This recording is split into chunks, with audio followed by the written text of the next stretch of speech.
Bonjour et bienvenue à un autre épisode, un nouvel épisode de Tuer James Bond. Oh my god. Je m'appelle November. Et je suis fucking joined by my friends Abigail Thorne and Devon. Hi. Bonsoir. Bonjour. Stretching GCSE French to its fucking limit there. So it's okay. Listeners, you know that I don't speak French, but I do kiss that way. I never learned to speak French. Before The language of love. we say anything else, the pitch up front, August 9th, August 10th, August 11th, you don't have things that you need to be doing on those days. The thing that you need to be doing on those days is going to killjamesbond.com/live and buying tickets to see us in London watching the Johnny English movies and suffering through them for you. That's right, baby. We will be recording 3 episodes of this podcast live in front of a live theater audience, which is you. Be there, please. You could be there. That's so much fun. I fucking love doing the live shows every time. It's all right. We're going to have exclusive merch. We're going to have us hanging out afterwards, probably. Definitely on the third night. You're going to have like a room full of cool Kill James Bond fans. So please come to this. Buy the tickets. Many of whom, based on the last couple live shows, will be of a transgendered persuasion. It's true. Briefly, the transist room in London. So if you are a trans person and you would like to socialize with human beings, this is an opportunity for you to do that. Would you like to make a room in Keir Starmer's constituency one of the transist in London at that given moment? You can leave the house. Go outside. Don't touch grass. Hang out. Touch seats.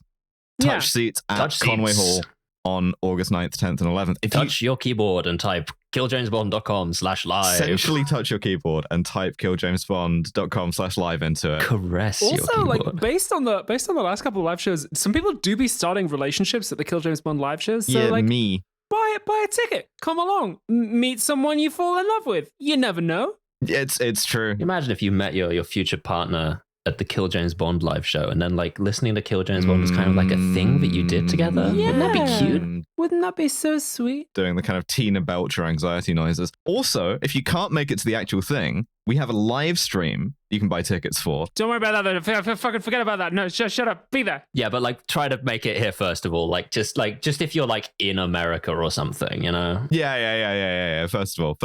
Anyway. The reason why I opened in GCSE French is because we are doing, by popular demand, the Jean-Luc Godard film Alphaville. We're in the kind of closing out stages, the mopping up of Eurospy season. And I think this is a film that's like very much a like film guy film. And I'll get into the kind of canonical implications of this in a minute. But like, I think there's a legible read of it as a Eurospy film. I think it takes a lot from the kind of Eurospy films like OSS 100%. that we've seen. And I'm really excited to talk about it with you guys. Yeah, I can definitely see. I mean, it reminds me a hell of a lot of Blade Runner, first of all. Or rather, Blade Runner reminds me a lot of this, I think. Yeah, it's a really like influential film in the sense that like a lot of the stuff in it that you go, oh, it's doing the like society screens. Yeah. There's too many screens now stuff. It's because it kind of invented a lot of that. Yeah. Or was like earliest to it in the kind of sense of influencing a lot of stuff that's downstream of it, like Blade Runner and so Dark on. City, a little bit of the Matrix in places. Like, Yeah, absolutely. Yeah. But so as far as the kind of the canon of these things goes, right, because it's so influential, because it's like much written about, I have to emphasize, I am very dumb, right? So as much as I've like tried to do the reading on this one, please understand, I know nothing of what I'm talking about and may well be completely wrong about it. It's also because like I hadn't seen this before until you guys recommended it. And I like Godard. I like Band of Outsiders. I like Breathless. I really like Vive sa vie, right? But like I'd never gotten to this one. And it's kind of interesting coming to it like backwards, as it were, having seen a bunch of stuff that's been influenced by it and going, oh, it's because of this. Yeah. It's interesting also that you say like that you guys suggested it, because since we've now kind of finished out all of the Eurospy movies that we had pre-planned. So for the next couple of weeks, if you want to get a Eurospy movie or something of the kind talked about, we're 100% taking suggestions. Yeah, If absolutely. you throw them in the comments under this, I'll certainly read them. Yeah, we will take your submissions in the sense. Yeah. So Alphaville is more generally thought of as a sci-fi film, but it's a sci-fi film done in a way that differs from a lot of others in that it makes no effort to construct sets or props or like, you know, this is well before CGI, but there's no like modeling or anything like that. I love that. I love that it's a sci-fi film, but it's just been like there's a bit at the end list that was like, we drove all night through like interstellar space and it's just a car on a highway. Yes. And, like, yeah. The film is just like filmed in Paris. It's just like, yes, the towering Neo-Tokyo skyline. And it's just like Paris. There's two things going on here, right? With Godard, there usually are. One of them is the thing that we're going to get to about the kind of like serious felt meaning of doing it this way. But the other is that he didn't have any money. And this was the kind of constant preoccupation. Is why, if you look at like stuff like Breathless, why it's acted like that is because they wrote the script the same day they started filming. The reason why Alphaville is the way that it is, or one reason, is because it's a kind of adaptation of a pulp IP that they didn't really care about to get the money to make it, and then they had money and no time. Yeah. It was a pre-existing IP. Interesting. Yeah, so this is it's called like A Strange Case of Lemmy Caution, and Lemmy Caution is a kind of like gumshoe pulp detective existing character who had been played by this American actor Eddie Constantine for a number of years in a number of films, which, you know, plausibly we could have watched on this season. It's true, we could have. And what Godard did was he kind of got the rights to it and went, I'm doing something that's going to like change the context of this completely. Having never like read one of the like pulps this is based on, he essentially like detailed a guy to read it, write a script. The script went to the backers gave them the money, and then they ditched the script immediately. It's just a kind of elaborate con in order to make this movie. It's incredible that like back in the day you could just do that. You can still do this. You could just lie to producers. Yeah, once. Well, this is the thing. Like Godard's career is kind of the ability to do this kind of guerrilla filmmaking like multiple times somehow. And so this movie Alphaville is kind of like, it's shot on the run. It's shot entirely in Paris at night. It just kind of, that stands in for dystopian future in ways we're going to talk about. Yeah, it's so good that they spend the whole time being like, this is like the hyper technocratic capital city of like this galaxy, right? And that it's all 1965 France, just looking awful. Structurally, this is the same joke as the one I really like in OSS 117 Rio ne répond pas, where the woman is like, oh, what do you call a dictatorship where there's like one news channel, the army control the politics, everybody's like walking around queuing and looking sad, and he's like, well, France. It's the same thing. It's being like, well, if you're gonna make a kind of dystopian sci-fi future, it would look exactly like Paris in 1965. But so we begin. It's also quite a hard movie to explain the plot of in a linear sense, which is a problem for a we explain the plot of the movie in a linear sense podcast. We can give it a bash though, because like we start with some classic noir detective voiceover, who's like, well, let me caution, or he's going by the name Ivan Johnson for the first like 2/3 of the film, is like, oh, it was nighttime when I approached the suburbs of Alphaville, a wretched hive of scum and villainy. And we learn that Alphaville is, there's also kind of like signs outside it that are like war, peace, silence, logic, security, prudence. It's like a dystopian place. Suburb, he says. City. It's Paris. Yes. It's many things. It's a kind of like galaxy of its own that is like co-located with. Yeah. Actually, La Défense, the kind of like business district, kind of like Docklands in London of Paris, which was really newly built at this point. So these huge skyscrapers were going up. And God, I was like, okay, well, I can use this kind of weird alien environment to be a weird alien environment. And ostensibly, this guy is a reporter from the Outer Planets. Yes. He says like that. He works for the Figaro Pravda, which is a little kind of like thumb in the eye of the Cold War. This is a thing that recurs as well. The name too, Ivan Johnson, is like Russian American. Le Figaro is like a sort of infamously conservative newspaper. Pravda is the like official like Communist Party of the Soviet Union. newspaper. I'm Bobson Dugnut. I work for the Telegraph Mirror. Well, this is kind of the joke is essentially that like the two things have collapsed into one, or they're the same thing. They're interchangeable, right? I have like really ambivalent attitudes about trans people. Yeah, I don't care, but I feel that very strongly. Yeah, radical centrism. But like the Cold War is like not still going in the future, but it has collapsed into a kind of synthesis, right? Yeah. And he turns up at this hotel, and the hotel clerk. Well, we're actually giving you more information at this point, listeners, than the film does, because the first hint that we get that things are like maybe under quite tight control in Alphaville is the hotel clerk reminds him that he needs to register with the Bureau of Civil Control. Yes. As a visitor to town. You can't just come in. You need to go and like tell them who you are and where you're staying. Which, like, how dystopian. It's a thing you fucking have to do now. Yes. You do it online when you check in to fly abroad. It's something that you had to do like this when you registered at a hotel in France as well. Like it's a plot point in like The Day of the Jackal too. And like the whole experience, this whole kind of like surreal, grating experience of him checking into this hotel, beautiful shot of him going up in the lift, filmed from another glass lift alongside. Him being sort of like getting all these intrusive offers of help in really stilted language. And the kind of like inane conversation. It's just checking into a hotel kind of then, now. Yeah. It's like, this is the kind of like modern world transposed onto the future, right? Yeah. And the music is like, dun dun dun dun dun dun dun dun, checking in. Dun, dun, dun, to the hotel. Dun, dun, dun. It's so cool. A lot like a cheap Eurospy movie, right? Would you like bum bum? Oh, wake up call.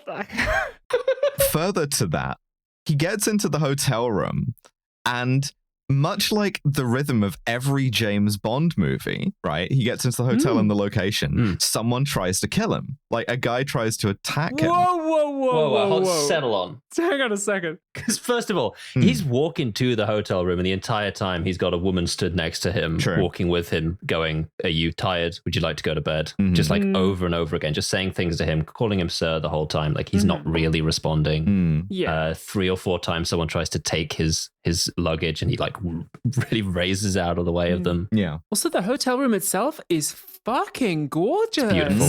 I mean, Alphaville sucks from like a dystopian point of view, but like really nice accommodations. Lovely, sweet. So he says, "I'm going to take a bath. I'm tired." She helps him take off his jacket and tie. She then takes off her clothes. So she's just in her underwear, and she's like, "Can I take a bath with you?" Brackets, fuck. Yeah. At which point he is attacked. Yeah. And a guy tries to attack him. And already, like, we have a lot of the kind of story beats of Eurospy of James Bond, right?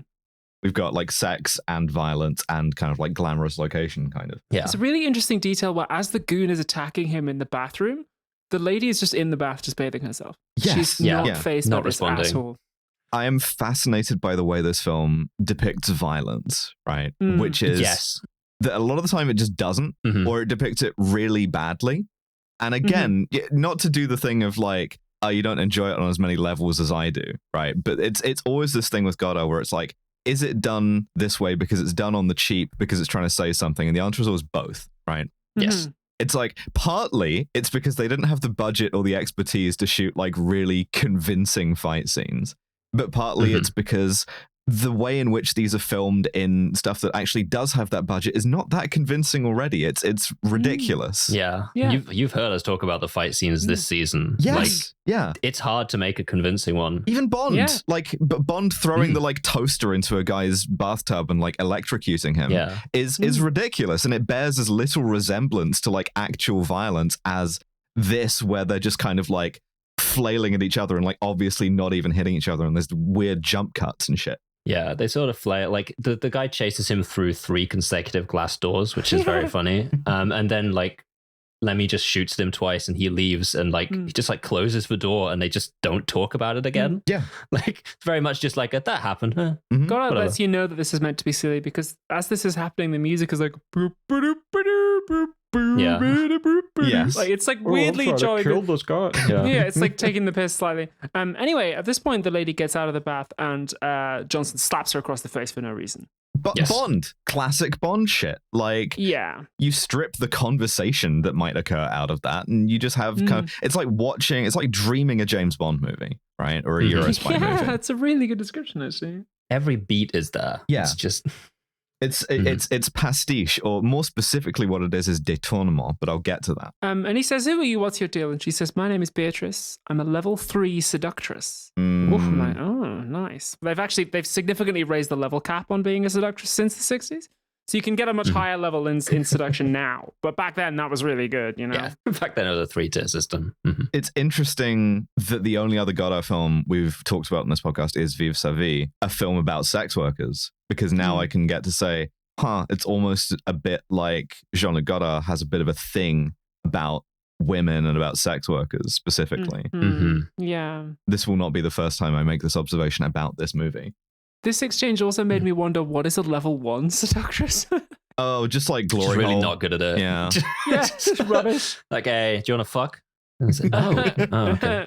Well, damn, okay. How, like, just grinding my seduction by like striking. Yeah. That's just being a pickup artist, isn't it? That's just a fucking numbers level 1 game. pickup artist versus level 99 seductress. $1 seductress. All right. He has her like hold up a centerfold from a porn magazine. He shoots the like nipples off the centerfold. Yeah. And then says, "Not bad for a Guadalcanal veteran." And again, we are like, fascinating to dispose. Yeah. Is the Guadalcanal, you push the testicles into that? Is that muffing? Yes. Thousands of Marines and Japanese soldiers were muffed on Guadalcanal. It was the first major land muffing in World War II in the Pacific Theater. But yeah, this is a reference to like a World War II battle, right? And we're not told any more about this. It's just kind of dropped in there as a piece of like strangeness, right? To make you go, well, wait a second, what? Are they just sharing the name, or is this kind of like displaced in time? Is he making a joke about being old? Like, yeah. Depicting the future by depicting the present, and the sort of obsession with future, past, and present, and sort of like time is going to be a big thing in this movie. I should also say, in the course of like him driving into Alphaville, we have not only heard his voice, we've also heard another voice. We have. Which is a kind of like more machine inflected voice. This is we'll later find out is the voice of Alpha 60, but it just kind of like intones kind of like mechanically and menacingly. Yeah. This is your supercomputer. This is your master control program. This is your big brother. It's you're fucking the big Victoria from iRobot. It's your big machine. This is your philosophical antagonist of the movie. And which says, to begin the movie, sometimes reality can be too complex to be conveyed by the spoken word. And throughout Alphaville, throughout particularly these first sequences, everything is kind of interrupted constantly by flashing lights and like beeps and Morse code and the kind of intrusion of technology. And this thing of flashing light is something that I will come back to again because I think it's important. But essentially, the first that we hear from Alpha 60 is that like conventional modes of storytelling are like outdated, and we've had to invent new forms in order to like understand. It's worth talking too, I think, about like who provided the voice of Alpha 60. Yeah, definitely. Yeah. It was a guy who was a Frenchman who had laryngeal cancer. And so he had to speak with a mechanical voice box. So it gives him this like really interesting cadence and obviously timbre as well. It's so good. That is, I mean, this is just like a really fucking fantastic performance. Can't remember this actor's name, but like it's just like really fucking good and unique, and like I respect the fuck out of that. Absolutely, that's a game recognized game, you know. So let me caution, kicks the seductress out of his room. When he does, by the way, he says, the subtitles translators, "Don't try your act on me," but instead of act, he says chinoiserie. Your like Chineseness, your Chinese thing. This is again two of the things Jean-Luc Godard has a problem with: women and China. At some point, I'll have us watch La Chinoise. Don't try your Chineseness on me. What? I mean, it does kind of fit with the kind of like insane racism of pulp fiction, right? Yeah, and show me a fucking futuristic like dystopia that isn't weird about Asia. Yeah, absolutely. Yeah. Right. It's where it starts. Well, no, it's not where it starts. It starts with like Sax Roma, but yeah. Anyway, so Alpha 60 is also the voice of like all the computers in town, basically. So at this point, he gets a computerized message that says, "Hey, you got a visitor. This lady Natasha von Braun is here to see you." And he's like, "Oh." He takes out a couple of photographs from his suitcase, and they're like people of interest, people he's looking for, right? And one of them is this guy, Leonard von Braun. So he's like, oh shit, maybe she's related, right? So in comes Natasha. She's a fucking smoke show. Anna Karina. Anna. Hello again. Welcome back. Yeah. Bonsoir. She had been married to Godard for a few years at this point. Fair enough, because this man spends a lot of these shots being, look how beautiful my wife is, which I would also do if I was making a film. Yeah, this is kind of a wife film, and there's a theory about that, which I'll get to. So he does a trick gunshot where he lights his cigarette lighter by gun, just to really re-emphasize the kind of clownish nature of the violence here. I'm like, dude, that's such a nice hotel room. They're not going to appreciate you putting holes in the walls. But he talks to Natasha von Braun again. We're kind of splitting the Cold War here. Von Braun evokes, especially for the scientist, Werner von Braun, the Nazi and then naturalized American rocket scientist. And Natasha is, quite Soviet, also Tolstoy and stuff. Ivan Johnson. Yeah. And she says, I'm at your service while you're in town. The authorities have put me at your disposal. I'm here to show you around. There's an interesting thing that starts happening here, which is that rather than do typical shot, reverse shot, they do that, but both actors are looking straight down the lens and it cuts between them. I have a theory about this, which we'll get to later on at the scene that takes place in the swimming pool, but it's very cool. Absolutely. And she says, oh, by the way, don't forget to go to civil control and register. And he's like, yeah, I'll do that. It's also worth putting down that I don't think it's either she or Beatrice double checks that there's a Bible in the hotel room. And that does end up coming back. Yes. Yeah, Beatrice does. Yeah. So she invites him. She says that, there's a big festival on, and she invites him to a party functionally. Again, totally normal interaction filtered through this strangeness. Yeah. And he says, okay, first I've got to go and visit an old friend of mine, but I'll pick you up later, but can you give me a lift? On the way down, she asks about the outer planets. He's like, what are they like? We're not allowed to think about them here, but I guess I'm asking you because I'm curious. Again, this thing of this American pulp character has come from presumably America. New York is mentioned a few times, for instance. Nueva York. And this kind of obsession, but also distance and kind of being in this lockdown, strange society that can't quite access these things. It's pure trying to imagine the US as a Frenchman of the 60s, right? Imagine a burger. Je me suis venu en hamburger. She also doesn't know what the word love means. No. I think it comes up and she's like, what does that mean? And he's like, what? There's a strange beat where he just chokes her against a wall for no reason. Wasn't a big fan of that. No. But again, it's evocative of the thing, right? He gets part of a lift from her and then gets out to make a phone call back to his handlers. There's another nice little detail where she says, oh, the address you're after for your friend, it's just past Heisenberg Boulevard near Mathematics Park. Yeah, on Fermi Street, yeah. What the fuck, dog? Fermi Street, there should be a lot of people living on it, but where are they? We can't communicate with them. House is lying empty on Fermi Street, tragic. Everyone here's a nerd. The cop pulls over Heisenberg and says, do you know how fast you're going? He says, no, but I know where I am. And he says, you're going 60 miles an hour. And he says, great, now I'm lost. Nice. So he stops off to make this phone call in what is this weird futuristic, but also entirely grounded Parisian, phone booth set. And we get one of the classic scenes of guy follows you, calls into the phone, or guy tries to kill Bond in the first act. Again, to establish the stakes, a guy with a little lapel pin that says Alpha 60 on it tries to kill him while he's making a phone call. And he just again, because it's not important to show it, he just effortlessly kills him more or less off screen and bundles him into the phone booth and goes to visit his boy.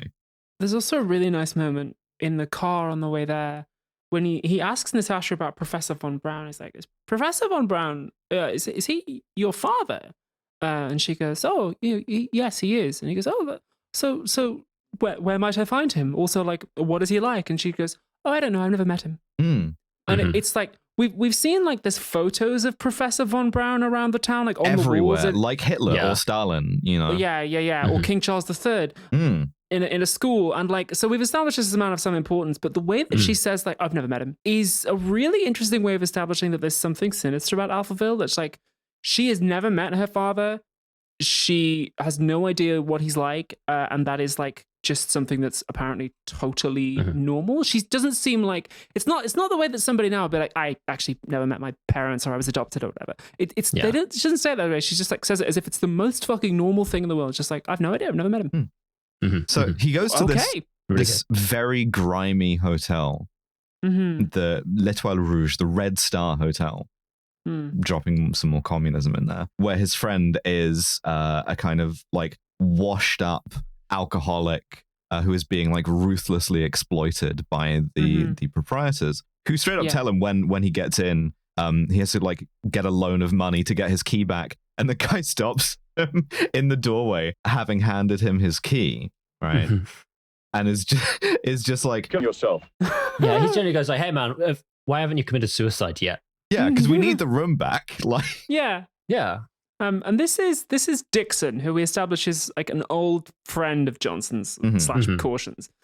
Another comic book character. Yeah. And he asks after Dick Tracy and Flash Gordon. So these are clearly like all like real people within the thing, right? Like this is a sort of class of people. They all hang out together. Yeah, exactly. And he says, Dixon, like, you know, what happened to you? What's going on? Like, why did you never contact us? And we established that, like, these guys are from the same organization, which we are beginning to doubt as a newspaper. And he says, you know, why didn't you kill Professor Von Braun? Like, you were sent here to kill him, just same as me, right? And Dixon gives us a little bit of background about Alphaville. He says, Alphaville is like a super technological society. It's run by Alpha 60, which Professor Von Braun invented. And they only obey the laws of logic. And 150 years ago, they got rid of all of their artists. And he says, lots of people here kill themselves, and the ones who he says the ones who don't are executed. And my notes say it's just like being trans in Britain. Yeah, Lemmy's like, man, why did that guy ask you to kill yourself? He's like, oh, lots of people do it. Like, if you just move here and you can't really like adapt to it, most people do. Yeah. That's the bit he says. And he's like, what about the people that can't adapt and don't kill themselves? He's like, oh, the government does it. You're like, okay, cool. He calls it a Chinese method as well, which again, what? Calm down, brother. Yeah. But so he also, in the course of this conversation, Caution says, but his name didn't always used to be Von Braun, right? He used to work at Los Alamos. And so now we're mixing things up a bit, and we're making him into Robert Oppenheimer.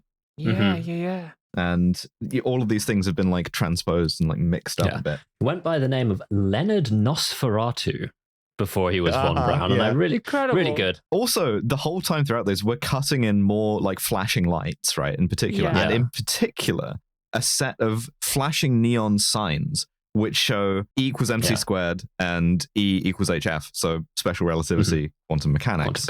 Yeah, it just flashes up like every time that Dixon mentions like the scientism of Alphaville. It just like flashes those two up on the screen. Yeah. Hey, do you want to just kind of like a mathematical description of physical truth flashed in your face? Which we'll get to. And so Johnson's like, oh, for fuck's sake, Dixon, like, pull yourself together. We've got to get you out of here. Like, we've got to get out of this place. It's clearly like fucking everything up. And Dixon's like, well, hang on a minute. First, I have to fuck. Wait a minute. I got a seductress level 3 coming here. Yeah. And she seductresses the fuck out of him, while Caution is like hidden in the cuck cupboard. Yes. Yeah. Although, as she's seducing him, he pops out and takes some photos because he has a little 35mm camera with a flash, a really obnoxious flashing lights again. And just occasionally he will just like snap a photo of someone. He does it to Anna Karina earlier. And so as this guy is getting killed, Caution is like a detective, like a voyeur, like a photographer, is like taking photos, right? And because we see the flash, we're all like compromised as well. We're all also voyeurs, which is why this like these shots are like held sort of uncomfortably long and close. And Dixon has a fucking heart attack. He does. And as he's dying, he says to Johnson, conscience makes Alpha 60 destroy itself, save those who weep, and dies. Tenderness. Yeah. And also he finds a book under his pillow, which we'll get back to later. So he gets in a cab to go meet up with Anna Karina. We get a little like literary illusion where he says, I'm fucking journeying to the end of the night. Okay. And he goes to meet her at her work, which is a place called Central Memory. Mm-hmm. And in Central Memory, we're in like a dark room getting a series of like slides presented where Alpha 60 is talking and explaining the like relation of like life and death, right? And says, no one has ever lived in the past. No one will ever live in the future. You're like stuck in an eternal present, right? Which is terrifying for its realness. It's also, by the way, perfectly like legible as a cinema. This kind of like environment that they're in. Alpha 60 says a number of other very interesting things too. It says that like the grand truths of the universe are unknowable to human beings. Humans can like only know a tiny little fragment of it. It also says that humanity tends towards its own destruction, and Alpha 60 is merely the means of that destruction. There's a moment afterwards which kind of illuminates what's going on here, where Caution asks Natasha, like, I couldn't follow the lecture. Like, what did you learn? And she says, I don't fear death because life and death are the same thing. And I think what's happening here is kind of in a sort of big brothery way. Alpha 60 is trying to introduce doubt into all things as a means of control. Like, there is zero difference between good things and bad things, you idiot, you moron, says the wise supercomputer. And therefore, like, don't fucking resist or think about it because you're just a dumb little fucking worm and I'm gonna fucking kill you. Yeah, shut up, post the fucking Kamala memes, just love it, enjoy yourself. Don't question. Yeah. Part of it is also about the kind of like confusion of language, right? And the kind of like the like aloneness of being in the present. Alpha 60 said that we're all totally alone here, wretchedly unique, right? You just fell out of the coconut tree. I have a movie recommendation. It's Alphaville. Yeah, it's Alphaville for one thing. But like also if you're interested in this idea of like obscuring of language and like muddling of language, I think you'll probably enjoy the Yorgos Lanthimos film Dogtooth, which I saw before this and which is very, very like influenced by it. But so they leave. She says like, good evening, comrade. So again, we'll get some more Cold War stuff to her friend. And in the cab on the way to this like party, this festival that they've been invited to, he calls her a pretty sphinx in voiceover. Right. And that repeats a few times because, again, we're introducing this idea of like kind of like useless language, like language without understanding, language without communication. She doesn't know what like the word love means. She doesn't know what conscience means, but she's like adept at, you know, displaying the language of this society. Right. Yeah, it's almost like this place is fucking getting under his skin because, and this is a moment where like I'm going to fulfill my promised callback to the unnatural staring down the lens. When we arrive at this next location, and we'll tell you what it is shortly, their body language as they speak to each other about it is really unnatural. He like faces directly away from the camera, turns 90 degrees, delivers his line to her, turns back to the front again. She then turns 90 degrees, delivers her line to his shoulder, turns back to 90 degrees as well. The longer he spends in this place, the more unnatural he becomes, the more his language breaks down. It's fucking getting to him. He's adapting. Yes. Oh, it's so good. It's so good. So they go to this party, which she has said is at the like one of the ministries, and this turns out to be the Ministère de la Dissuasion, the like Ministry of Dissuasion. It says. My God, that sounds like a BDSM parlor. Really be a really good name if you wanted to do a really like meta-textual BDSM club night. Which now I'm thinking. That actually rocks. Yeah, the Ministère de la Dissuasion. Ministry of Dissuasion. But so he asks what it is they're going to see, and she just says, Al Pacino's in there doing papas. Sorry, go on. She says it's a light and sound thing, which, again, we're sort of like, everything about this has been cinema, right? Yeah. But you've lost the word. Cinema, you know? Exactly. Like this like new form of flashing lights, this kind of truth 24 frames a second, truth 24 times a second thing. It's a form of communication done in flashing lights that is like technological and scientific and ordered and has a kind of internal logic that when you expose it to like critical thought makes no sense whatsoever. What did James Bond do to that guy? You know? And it turns out to be a public execution. Yes. Yeah, a series of them. It's almost as if this sort of medium you've created tends towards the fascistic. By the way, to get there, they get in the lift and they press SS, the button says, which is sous-sol, like sub-basement, but also obviously the fucking Nazi SS. It's a subtle movie in a lot of ways, but I appreciate it. It is not a subtle movie in a lot of ways, but I love it. Absolutely. Also want to say, since we're about to see a scene of an execution, that as social commentary, France had capital punishment for another, I want to say 11 years after this movie came out. They were still guillotining people. What?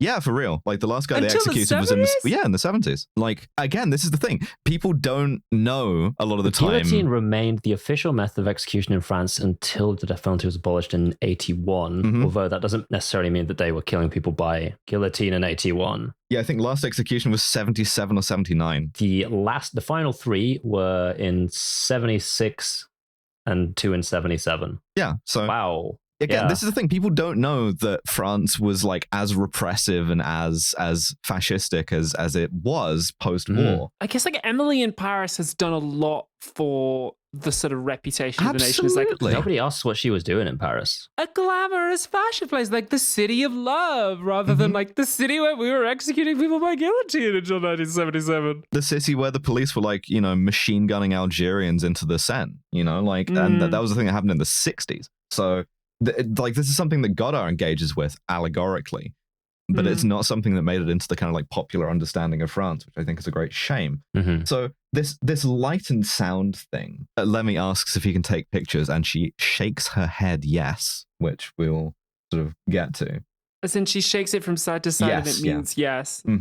So he asks, as these people are lined up to be executed, and next to a swimming pool, what have they done? She says they've acted illogically. Take that as a pretty good criticism of a criminal justice system in general, right? That's what we tend to punish people for. We twist the knife on this a bit more by saying, isn't that what you do in the like outer countries too? Just to really drive it home. But like so much of what we do in relation to punishment and execution specifically is to do with like people who we want to punish because they have acted irrationally or illogically. And the condemned people on the diving board before they're shot off in the back protest. They say like, friends, we've found the truth. Like, this is not a good way to live. This society's fucked up. Like, we need love. We need faith. We need to like come together. This like endless focusing on computers and logic. We're being dehumanized. This is our fucking wrong. We shouldn't be doing this. Bang, bang, bang, bang, bang, bang, bang, bang, bang. They don't just get shot though. Yeah. But as they're shot in, they fall forward into the pool, and then a bunch of synchronized divers all dive in at the same time. Yeah, SS also standing for synchronized swimming, perhaps. Very funny. Yeah. There's one where the guy gets shot and doesn't actually die off that. So you see him swimming, and like the divers catch up with him.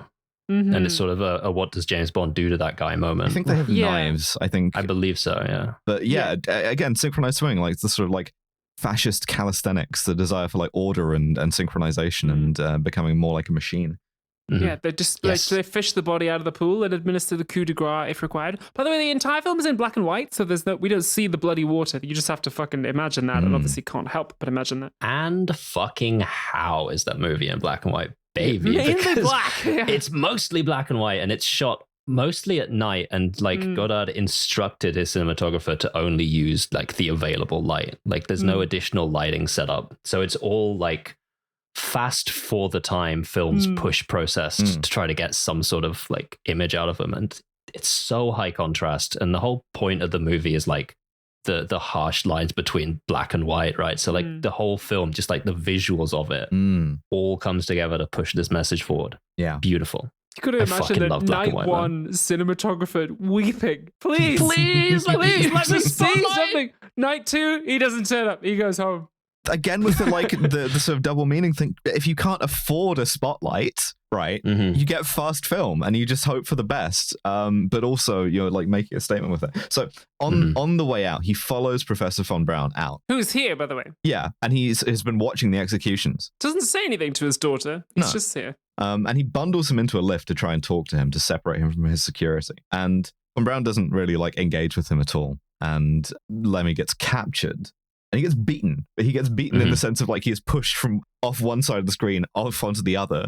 Pretty good, yeah. It's again, it's really comical, and he gets sort of like beaten up by the secret police and sort of like taken into a car and taken to another building and then bundled into a podcast studio. Yeah. Meanwhile, Natasha has also been caught, and they ask her if she's going to cry, and she says no, of course not, because that would be illegal. And you still do see a tear come down. Again, crying illegal, illogical emotions, etc. Yeah. So he's taken to be interviewed by the authorities. And like this is done by Alpha 60, which is he's like put in an interview room and there's a series of microphones on the ceiling which move around in quite a cool way. And like lights flash up as the computer voice interrogates him. And asks him like, what is the privilege of the dead? What is the distinction between knowledge and love? Like, do you imagine yourself as a detective when you jack off? Like, just ask him a bunch of like really esoteric questions, like what turns darkness into light? At which point he replies, poetry. Yeah, which is an unexpected answer from a guy who looks like a kind of gumshoe and played one as the same character in all of these movies that played it completely straight. But so he gives these answers and clearly they confuse and annoy the computer, right? Because the next thing is he speaks to one of the scientists who says, it's trying to figure out what you're saying. But in the meantime, it says to give you the tool, essentially. Yeah. What I really like is the sort of reverse shots while they're doing this interrogation is it's a close-up of him when he's talking, but when Alpha 60 is talking, like it's the screen and behind it is like a bunch of little tape decks and things. Like this was an actual supercomputer that they used to represent him. And there's like technicians walking around in there. Yeah, one of them trips over a cable.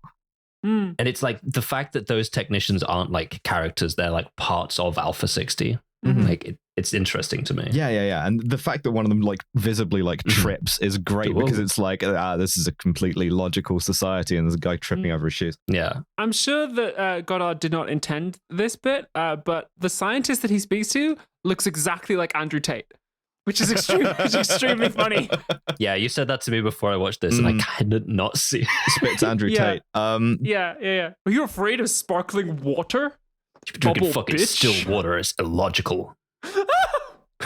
Throughout this society, and especially from here, there are objectified women everywhere. And by objectified, I mean literal. Like Caution comes into the room with the scientist, there is a woman in her underwear standing on like the conference table being looked at, and the guy just like pats her on the leg, and she gets off and leaves. There's another one standing in like a perfectly enclosed like perspex cube facing the wall. Yeah. When they're going downstairs, there's like they walk past a big perspex cube that's just got like a woman in. The women on the various like women at the execution have like tattooed numbers to identify them on themselves. But so this scientist kind of explains that Alpha 60 has like a kind of obtuse logic of its own. It sets itself problems that they can't understand. It solves them in ways they can't understand.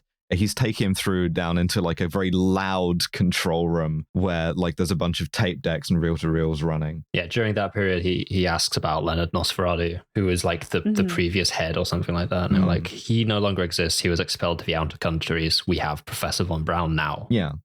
As in the outer countries. Well, he was expelled from the outer planets to here. Yeah. And the system has like taken on like a life of its own. It solves. It's interesting as well that one of the examples of like impossible problems it sets itself is a train timetable, right? Which is something that like not only is just like a joke about how difficult it is to organize trains, but also a fascism reference, like both to Mussolini and the Holocaust, I suspect. Yeah. Absolutely. It's like it's trying to make the trains run on time. Exactly, yes. But it is struggling to. Yes, yeah, because fascism is like an ideology that like, but not just fascism, it's ultimately this kind of pox on every house, like fascism, communism, capitalism are all kind of indicted here as systems of control that purport to logic, but ultimately end up like sort of failing on those merits, right? Absolutely. Well, and it devolving into war, which this society is, because they're like, oh, by the way, we have a plan. We are about to declare war on all the outer galaxies and destroy them. Yeah. That's what we're doing. Wouldn't be logical for you to do anything about this, so we're just going to tell you that. There's also like an interesting turnaround because he says, well, war is in humanity's nature. Humans are going to destroy each other eventually. So we have decided, rather than to do anything about that, we have decided to just make that happen. Yeah, we'll just destroy them then. Yeah, logically, yeah. There's also a couple of things here. First of all, they mention prior execution methods they've tried, and one of them is literally the cinema that kills you instantly.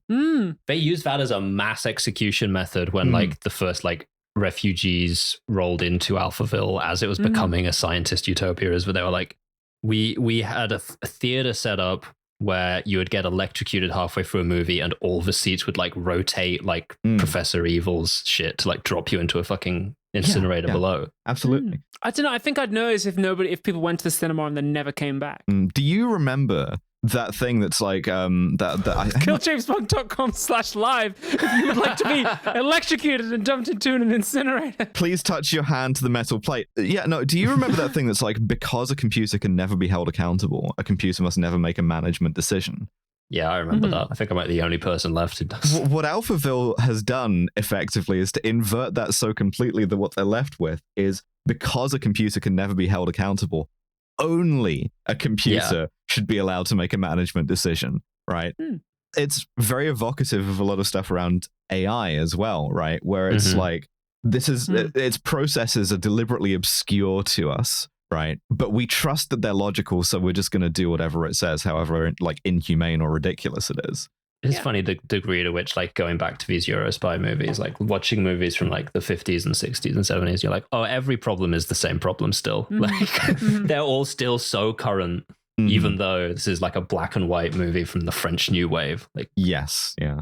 Alpha 60's like, put glue in your mac and cheese, eat one small rock a day, and I have burned an acre of the Brazilian rainforest to tell you this. And so while it does that, it generates an image of like Shrimp Jesus, and it's like, I still can't figure out what the fuck you're talking about poetry. So I guess you're like free to go while I do. Yeah, I'm going to figure this out. You can wander around, but we'll get you when I've got some ideas. There's a great detail because he goes back to the hotel and it evokes a Philip K. Dick story about a door, actually. There's a newspaper machine. You know the thing. You put in a coin and you open the thing and then you get a newspaper out, right? The thing just says, please put in like one coin. And it's just a perfect box. He puts in the coin and all it dispenses is a little card that says thanks. Really good. That's the funniest fucking thing in the movie. It's perfect. And like, on just as a like example of technology, but also it's like, if you look at it functionally, what they've done is that's an automated beggar, right? Like, it's a sort of like part of urban life that has been replicated with technology. Yeah, that's so funny. God, that's so good. You seen that joke about Philip K. Dick where it's like, Philip K. Dick novels are just like, thus I digitally sow my wild oats backwards, and then the movie is just like, killer. He can't name a short story, I'll tell you that for free. He goes back to the hotel. Oh, there's another seductress. She's also level 3. And she asks him the exact same questions that Beatrice did. And he realizes that she has been tattooed with a number. And he sends her home. Again, some obvious, like, uncomfortable implications, not just in like objectification of women, but also fascism, right? And Natasha is waiting for him. She also has a number. And he says, what about this book that I got from Dixon in the scene earlier on? What do you think about this? And she's like, I don't get it. It's just like gibberish. She's like, no, it's poetry. And now, look, he's underlined some of the lines in this. He's trying to send me a secret message. It's interesting, right? So the book is Capitale de la Douleur, Capital of Pain, by the surrealist poet Paul Éluard. Also a great name for a BDSM night. Oh, stop making me want to start a BDSM night. But so... I just want like a slime. I have found an Éluard quote that I think really ties the movie together. But he kind of reads to this, and poetry is a secret language as a sort of like way of obscuring and like encrypting and then deciphering meaning.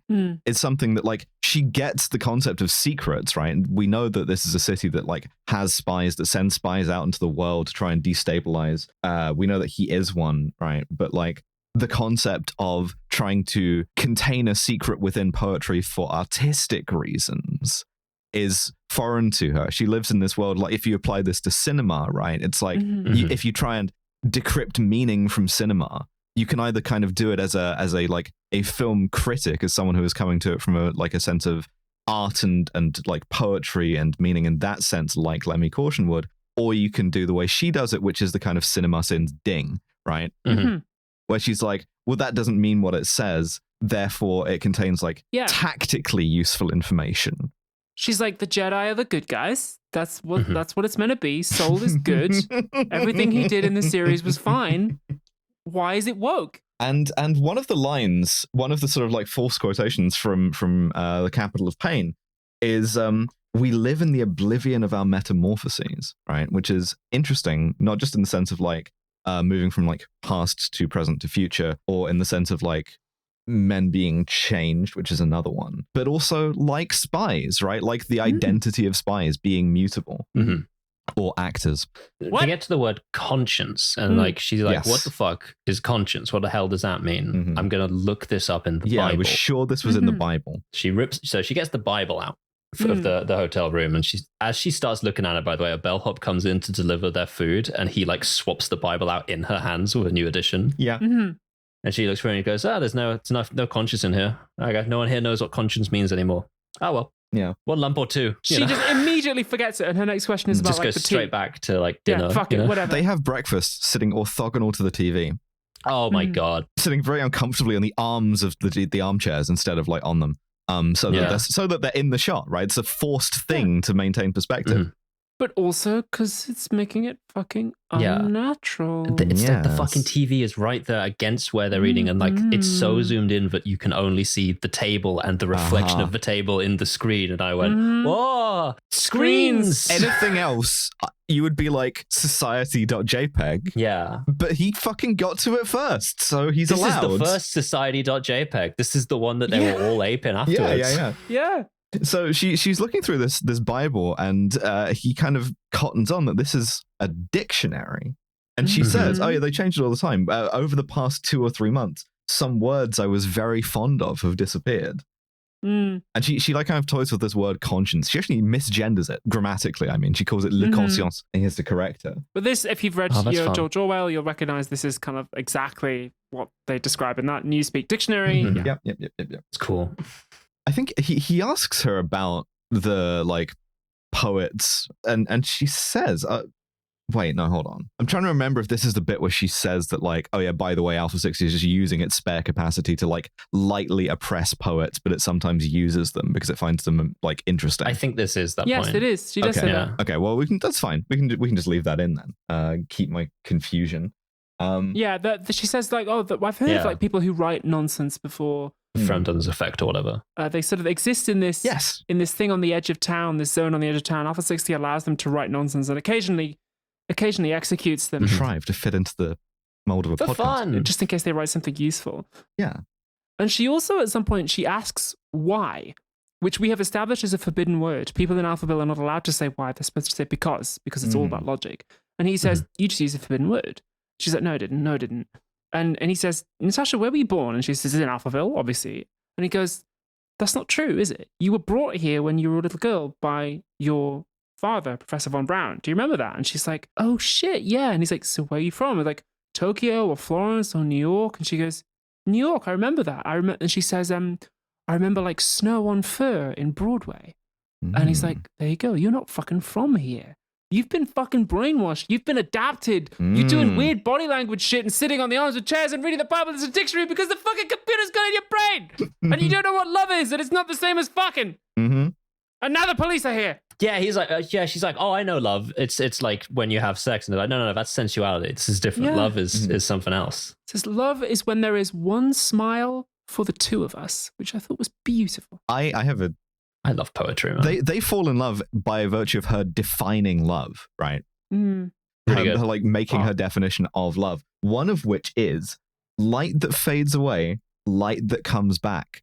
Fucking flashing lights. That's what cinema is. It's fucking the way she said, seeing a clearer image of the human form. That's what cinema is. Yeah. Photography. It's photography. It's all photography. It's light on silver, baby. What I really love as well is the sequence of them sort of falling in love as well is like shot over just sort of like images of the two of them really close up, but massively overblown with light in contrast to the like oppressive darkness that the entire rest of this movie has been. Yeah. Just really nice, baby. That's the light that's been missing the entire time. Yeah. Love, human connection. And beyond that, like the human condition is not to be stuck in an eternal present as Alpha 60 has it, but to, like film, to advance, right? It's a kind of a seeking of nearness, of closeness, right? Looking to the future. A normal filmmaker at this point would have gone, okay, you get it. You get the message. I'm going to stop being weird now, and the last 20 minutes are just going to be he either wins against the computer or he doesn't. But no. God was like, I'm not done being weird. I'm going to get even weirder. I'm going to get even more fucked with it. I'm going to flip into negative sometimes. Was that deliberate, or is that just like the print was fucked up? I couldn't tell. It coincided with motion sometimes, so I just chose to believe that it was legitimate. I think it's deliberate. So can you tell me why, when the police arrive to arrest him, she tells a long joke about a man who didn't pay for coffee. What the fuck was that? Because so they go in there and they go, when he doubles over, hit him, right? And you're obviously like, someone's going to like kick him in the nards or whatever, and he's going to go over. But instead, the method is that she tells like a joke, and I think it's got to be something to do with like logic versus like humanity in this sense. Like forcing him to double over with laughter. Laughing like this must be also illegal, and like the joke is a way to like seek out people, like filter out people who haven't bought into the ideology. It's excess like sensory input. It's like tear gas, right? It's like pepper spray. It's an incapacitant. It's a tactical incapacitant, right? For people who are like it's the Monty Python sketch. Yeah, right? literally, yeah. It's the same thing. And because it's like a society where people do not have like humor, because humor is illogical. Like my preferred definition of humor has always been the kind of like the unexpected, right? Yeah. She tells him this joke. The joke is quite funny, but like I almost don't want to spoil it. Like it's Watch the movie Alphaville. Yeah, she tells him this joke, and of course he like doubles over laughing, and they like grab him. So it's like Equilibrium, where like, but without the emotion suppressing drugs, where if you tell someone a joke and they laugh, they must be a sense criminal. Yeah, basically. Okay, fuck, I get it. That's really fucking clever. Yeah. Also, it's making me imagine the Metropolitan Police just like getting on a bullhorn and doing a Type 5 at a protest. Instead of just like using chemical weapons on children. Yeah. So they bundle him back into the same podcast studio, the same interrogation room. And and Alpha's like, right, I've had some more time to think about this. And I got some ideas. I've been fucking buffering about this. You are a secret agent, Agent 003, making this whole movie one elaborate 009 scene. And yeah, you've been sent here to destroy me and to destroy Alphaville. But we're going to destroy them first. He has a great line where he says, I refuse to become what you refer to as normal. And once again, I've written, so it's just like being trans in Britain. A lot of this is very much. It absolutely is, because Alpha 60, with the kind of like technological confidence, is like, well, obviously we're going to like fight the war. We're going to win the war. I've gamed the whole thing out in my head. And with the complete assurance of like the labor right or any kind of like authoritarian, it's like, failure is impossible. Yeah, we've fucking mathed this out, right? And like opposing it is just like stupid for you to do. And this is the thing, because of the value of stupidity and the kind of valor of it. What Caution says is the kind of like tentpole for the whole movie. I think he says, I will fight so that failure is possible. Really good. Yeah.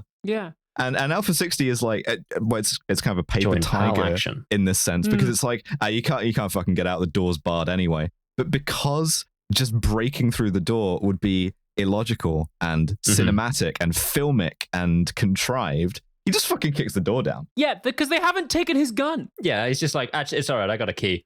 Yeah.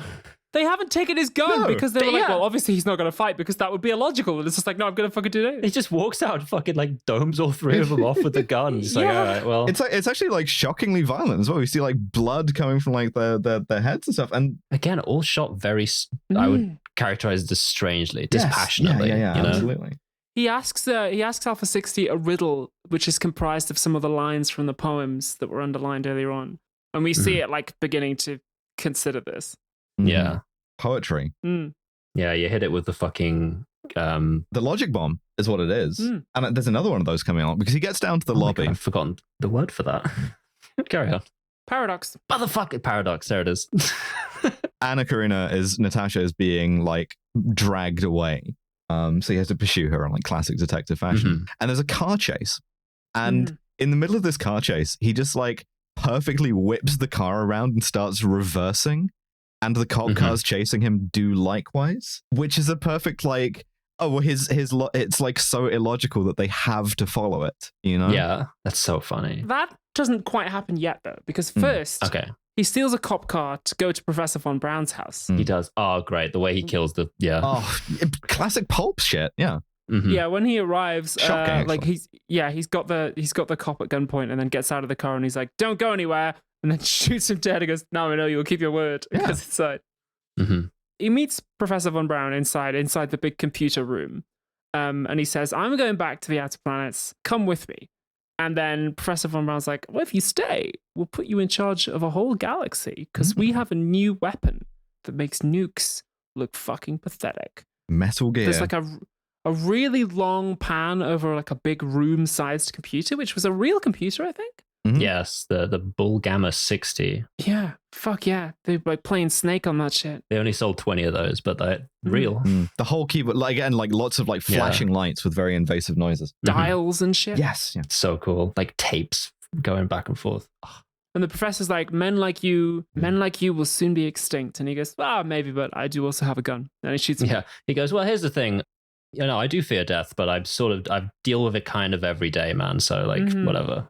And he goes like, are you going to leave Alphaville or not? And Professor Von Barron goes, obviously I'm not going to do that. And he goes, fair enough. And just kills him off screen as well. It's a refuge, much like the movie in a lot of ways, in the kind of like well-worn tropes of like pulp, but also in like the use of violence and like masculinity and all of the rest of it as a like tool of resistance against authoritarianism. Then we have the car chase. Yes. Yeah. And the whole time around this, as he's sort of like leaving buildings, we see the film like inverts a couple of times. Like radiation. And a bit like, since we've introduced the mention of like nuclear weapons and we've introduced like illogic and unreason and misrule into this society, people are fucking stumbling around, like grabbing at the walls and shit. Yeah. Back at civil control. Like radiation sickness. Also referencing here, I want to say, reminds me of a later novel called The Infernal Desire Machines of Dr. Hoffman, right? The Philip K. Dick novel, which was adapted into the film Computers. Yeah, close enough. Yeah, and he finds Natasha, who is also like similarly affected and is just like fucking ragdolled. Yeah, people are moving different. They're like falling over in the corridors, like shuffling along the walls. Because like Alpha 60, having been unable to solve this riddle, is now coming apart along with everyone in town and along with the film itself, which is starting to flip into negatives. Yeah, because their thinking is like so adapted to Alpha 60s when they don't have that kind of logic. When the machine breaks down, so do they. And he gets her into the car, and they like drive like hell for the Boulevard Périphérique, the like ring road around Paris. And the thing that I really, really love about this is, again, the kind of dual use of this, right? And on the one hand, it's cheaper than a set, right? It doesn't, if you did like a sort of spaceship, it would look more contrived. But on the other hand, you are imbuing a fucking ring road with like as much meaning as you've been able to like trick your viewer into giving you in 100 and something minutes, right? And so she like tries to look back over her shoulder like Eurydice. I'm too used to the opera. It's actually Orpheus who looks back. Yeah, I would absolutely look back. I gotta be honest with you. Like Orpheus. Like Lot's wife. She's pillar of salt mode. Lot's wife is exactly right? Because like she's the like sole good person to be found in Alphaville, right? And everybody else has like allowed themselves to become so inhuman that they're going to be destroyed by forces greater than they can possibly comprehend. And because they've been fucking. Yeah, and because they don't have the like strength of will to like create new definitions for themselves. They don't have like the Wikipedia. It's got the individual self has been lost to the citizens of Alphaville, which is broadly true, right? It's better to say that they can't create new definitions. Yeah. And he gets her to define love. He gets her to, without his help, on her own. Yeah. Because she says like, you're looking at me like there's something that you want me to say, but I don't know what it is. And he's like, I can't tell you, you have to get there yourself, otherwise you're just as lost as the citizens of Alphaville. And she slowly puts it together that she loves him. And she says, je vous aime, I love you. The vous is interesting there as well, like in the formal. There is a theory about this that I don't believe, but which has a lot of credence amongst film people. Okay, let's hear it. Okay, so Gaza was married to Anna Karina at this point, and their marriage was not going well. There's another much more grounded theory that his movie Contempt, Le Mépris, is largely about his like relationship with Anna Karina. But the theory is that this whole movie and its script is an exercise in getting his wife to say "I love you" down the lens of a camera to him. I do not buy this. I think that that sort of detracts from all the things we've said thus far. Yeah. It sort of makes the whole exercise meaningless. So I don't want to. I don't think it's true anyway. But yeah, she like discovers herself as an individual with desires, and they escape back to beyond Paris, right? Beyond this inhumane, technological, rigid society, and like into the night. That's an interesting story you tell about the marriage, because I did think it was one of the weaker points of the film that her self-actualization at the end comes in the form of her declaring her love for a man. Yes. I was like, like a sentence that starts with I, very, very strong for this character. Like, cool, great. I could have just left it there, frankly, to be honest. Like, that she's self-actualized, tough to self-actualize more than that. But the fact that she's then like, love you, man I just met who's beaten me twice on camera. I'm like, okay, you whiffed it. Again, Jean-Luc Godard, right, has is a misogynist in an interesting way, right? I think is the way that I want to frame this, because I think he's a wife guy despite having had like 3 wives. Inventing misogyny too? Kind of. It's like the misogyny of society oppresses women by like objectifying them, unlike me, who objectifies them in a more artistically meaningful way. Right, because he's constantly interested in the things that like compromise like a feminine expression of self, like sex work in his view, or like being objectified by like society. But what he wants out of it, his idea of like an actualized woman, is one that loves him, one that is like artistically meaningful, but he can't imagine an artistic meaning for a woman beyond that. He's a chaser for cis women. Yes. He's one of these guys who's just like, I'd love to cast you in something. I'd be really, really good to cast you in something. Do you want to have dinner? Do you want like, could we do an intimacy workshop or like a chemistry read together? Like, I'd just love to cast you in something. Honestly, now that we fucked, the studio actually wants to give it to someone else. I'm really sorry about that. But you know, I'm going to be nominated for an award for it. So it's tough, right? Like because I like Godard's work.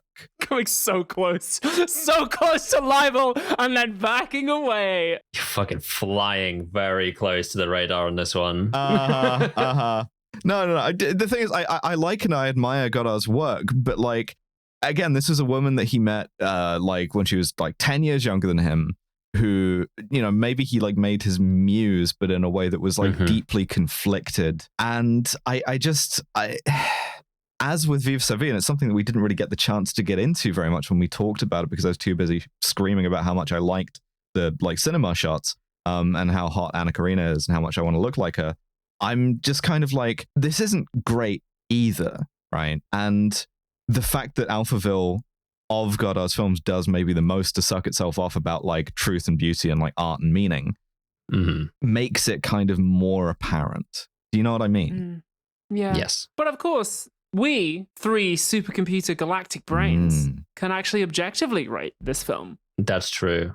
With the logic and power of science. We've come up with a form that evokes physical truth better than any that came before it. Maybe better even than cinema. It's called the Scum System. Maybe better than the gods. It stands for SMARM, cultural insensitivity, unprovoked violence, and misogyny. How smarmy is this movie? It's very pleased with itself.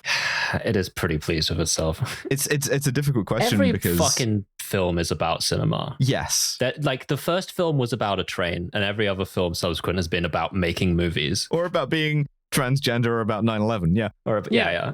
Sometimes all 3. Well, we've discovered the third kind of film. It's done in a style, and I think Godard has this thing, right, in general, that's very... Inception. Inception is the film that is about being transgender, 9/11, and movies. Okay, beautiful.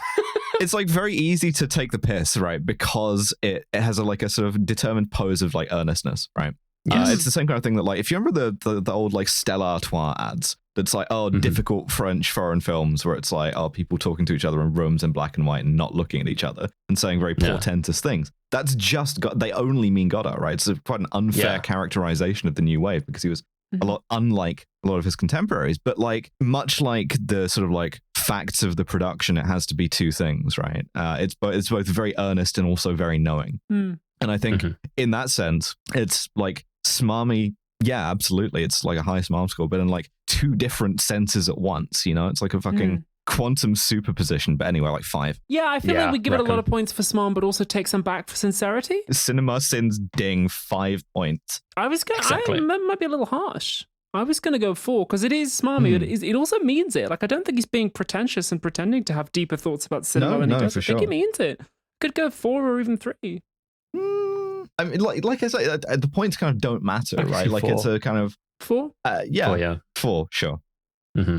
Cultural insensitivity. Now, as far as I'm aware, there are no characters of color, which immediately makes it 2. It's at least 2. There's one black actress who is like one of the scientists with Von Braun, but she doesn't get any lines. That's still a mission. Yeah, Alphaville is like deliberately racially homogenous. They mention integrating, I think it's like Germans, Swedes, and Americans just to really drive home the fact that like, oh, this is fucking Nazi as shit, right? So that's kind of on purpose, but at the same time, it doesn't.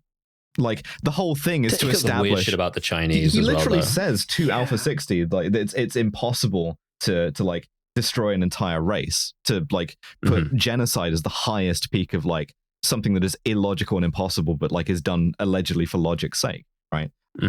But to then not include anyone like showing that to be impossible kind of undercuts the point. Also, the weird Chinese bullshit. Again, I don't have watched Les Chinoises. Godard had a very weird feeling about like Maoists specifically. Again, French public discourse on the left. 4? 4 again? Yeah.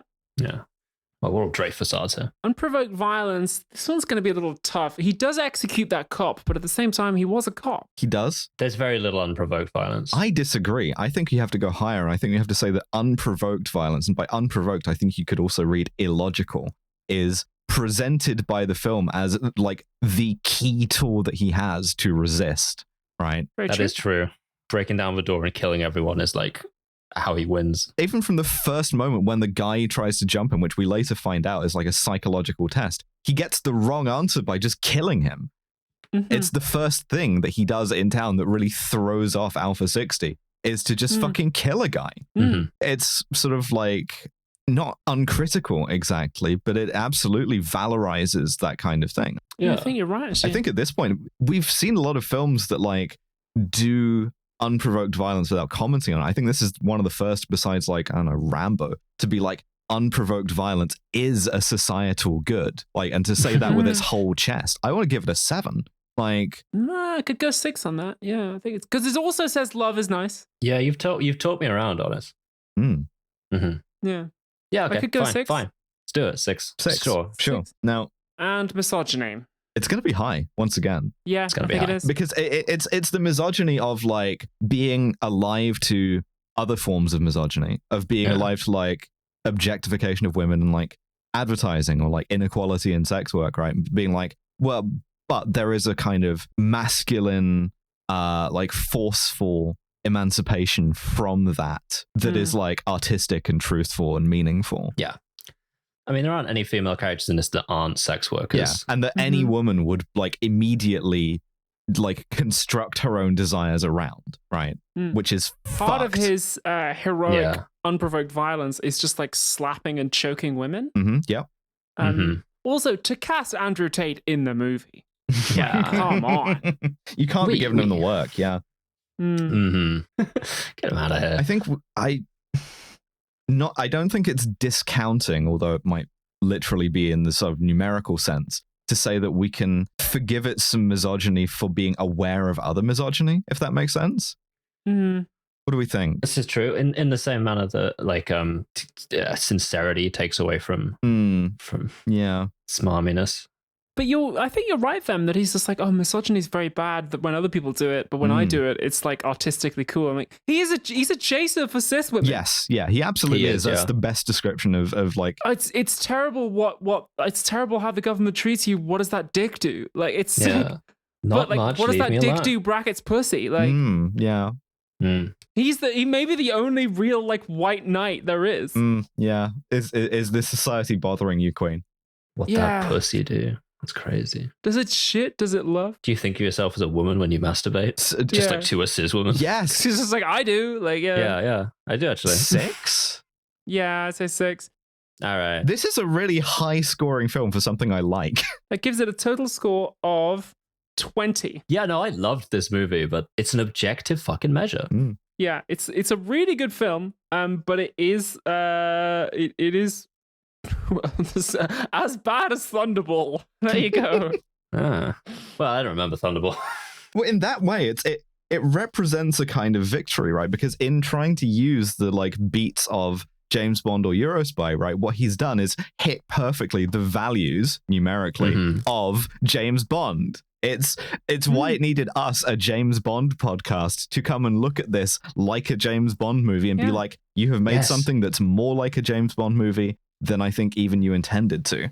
It's worse than Diamonds Are Forever.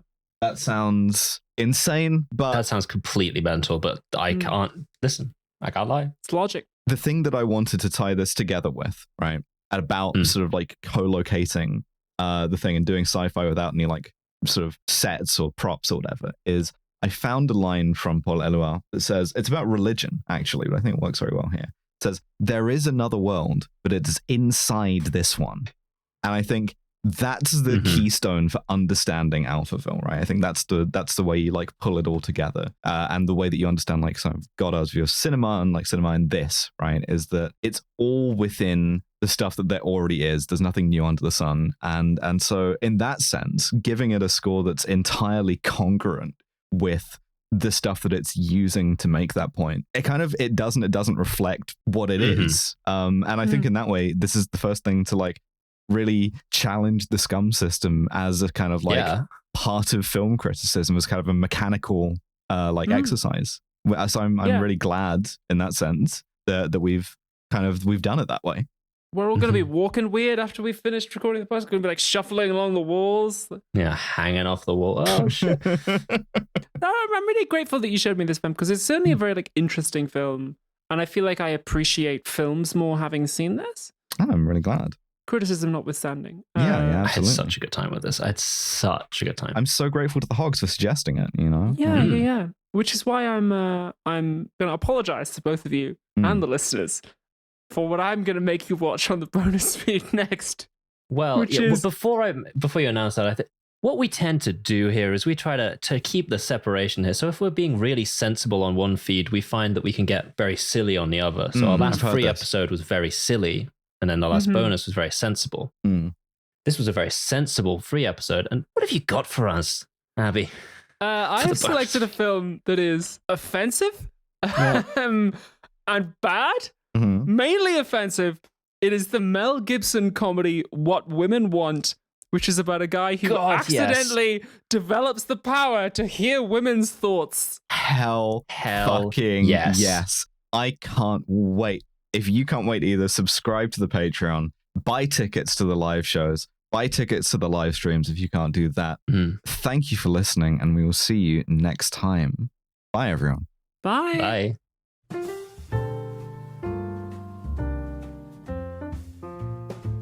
Every so often we'll do an episode of this where I'm just like, I am a limpet clinging to the rising star that is November Kelly. I already knew that I was a limpet clinging to the rising star of Abigail Thought, but it's just like, oh, both of them? Come on. All right. Kill James Bond, you heard what the next episodes are. You know about the live shows. You know all of that. So I'm just going to get straight in here and talk about our beautiful patrons.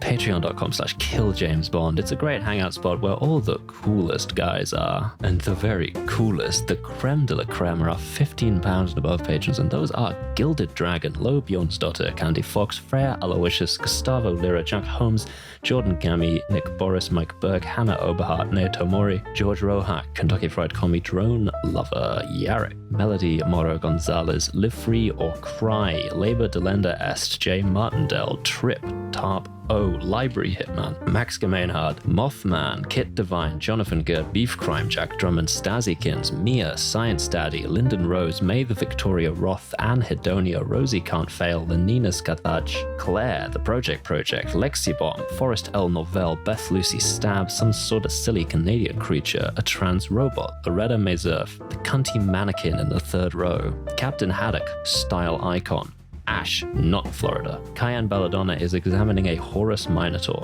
All right. Update your charts. Hell, Just the Worst, Whitney Wolverine, Touchable Tips, Arthur, Sex Crime, Emerus, Trans Commissar, Sorsha, Joyous Uwu. I boofed the patches, but it didn't help. Oh, well, keep trying. It'll work eventually. Steve Widdershins, Akira, Olivia Arts Modular. Tops are precious, and if you do that to yours, you're going to hell. Violet Cybra, Isopod Gal, Lady Ariane, Annie Ruby, Rope Trick, Clarification, Mustard Cultist, Bronan, Alex, Noblesse Oblahai, John 2089. Clairvoyance, Liz and Ash in Florida, Walscott, Connor's Cool Big Sister, Seng-Chen, Il Nico, Corvid Cultist, Julia Koch.